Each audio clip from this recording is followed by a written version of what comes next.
All right, hello. Today we are taking a look at prime factorization and the use of exponents. When we're talking about exponents, the word power refers to a number that can be written using an exponent.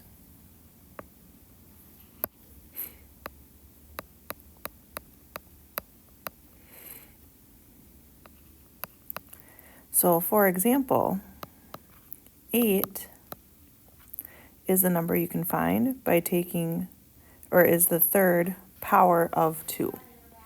So that's what a power is, right? So 8 is the third power of 2. The exponent is used to write the repeated multiplication of a number, and it tells us how many times the base is used as a factor. So looking back at our example of 2 to the third, 3 is our exponent. And I use that little parrot picture because it's kind of like the little parrot sitting on the shoulder. The base is the number that is repeatedly multiplied. So in our example here, our base is 2. And we use exponents in a variety of ways in math, but in terms of prime factorization, they help us write our prime factorization as a shorter expression. And the prime factorization of a number is the product, so remember that means the multiplication, of all of a number's prime factors. Remember, numbers that can no longer be divided by anything besides 1 and itself. So let's look at a couple examples. So we want to find the fourth power of 3. We're going to evaluate that. And evaluate just means that we're going to figure out what it equals. So the fourth power of 3, we can write it out.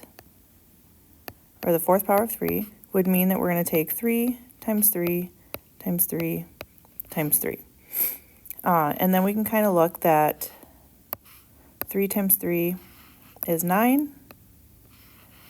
And then here we have 3 times 3 is also 9. So the fourth power of 3 is 81. There are several different ways to do this on a calculator. Popular buttons that you can look for exponents is a little button that looks like an upward arrow. Otherwise, you might also see a button that's a Y to the X button. Those are your two exponent buttons on a calculator. Now, there might be other ways too. It just depends on the calculator that you have. So evaluate just means we're going to find the answer or figure out what it equals. So now what we're going to do is we're going to find the prime factors of 48. And we're going to use typically a factor tree to do that. So it's going to kind of look like this. So I'm going to start with the number 48. And my first step is just to think of any two numbers that I know that equal 48, except for 1 times 48, because that doesn't really help us out. So I'm going to use 6 times 8. I could have also used 12 times 4, 24 times 2. And the beauty of this is that there's a variety of ways that you can get there. But as long as you break it down to its prime factors, you'll always end up at the same place. Now what I'm going to do is I'm going to look at each of those branches that I just made and ask myself, is it prime? So for example, with 6, is 6 prime, or can I break it down further? Well, 6 is an even number, so I know I can divide it by 2, and it's 2 times 3. And now I'm going to look. I know 2 is a prime number, so I'm going to circle that, and I know 3 is a prime number, and I'm going to circle that. And now on that branch, I'm all done because there's nowhere else to go. I only have prime factors left. Now I'm going to do the same thing with 8. 8 is 2 times 4. 2 is a prime number, but 4 is not. So I have to break 4 down further into 2 times 2. And those are both primes. So our prime factorization of 48 is going to be all of these numbers that we just circled. And typically we want to write them in order.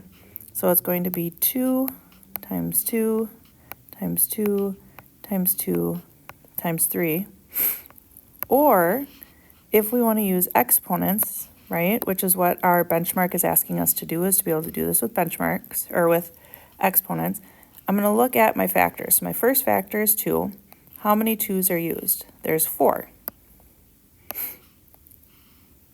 So since there's 4 of these, this becomes 2 to the 4th times, and then my next factor is 3, but there's only one of them, so it's just 2 to the 4th times 3.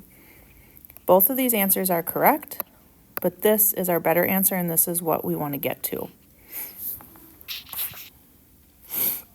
So now let's look at an example and see if we can figure out where the mistake was. So this student was doing the prime factorization of 50. So when we look, we see the number 50, and then I break it into the 2 branches. And so when I look here, we see 25 and 25. So I want you to, and then we have 5 and 5, 5 and 5.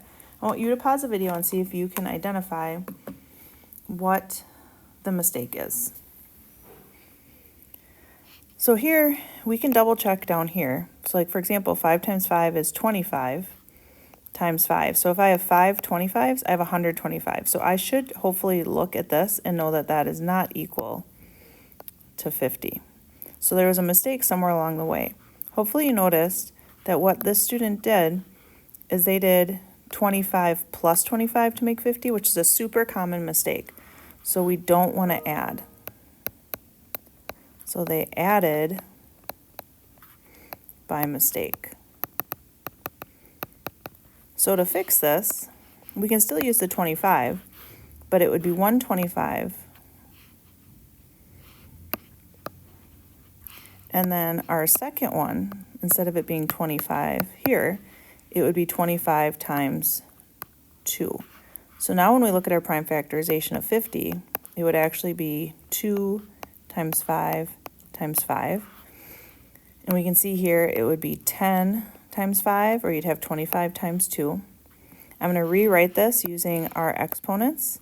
Since there's only 1 2, I'm going to rewrite 2. But since there's 2 5s this time, it's going to be 5 to the second power. And both of those are the correct prime factorization of 50. All right, now we're going to look at another common mistake that I see students make, this time using exponents. So our question is like, what's 2 to the 3rd power? So this student did 2 times 3, equals 6. This, remember, we don't want to do, so we want to cross that out. This does not mean 2 times 3. It means we're multiplying 2 by itself 3 times. So our correction would actually be 2 to the 3rd is equal to our base here, which is 2, repeated for a total of 3 times. And in this case, that will give us a power of 8.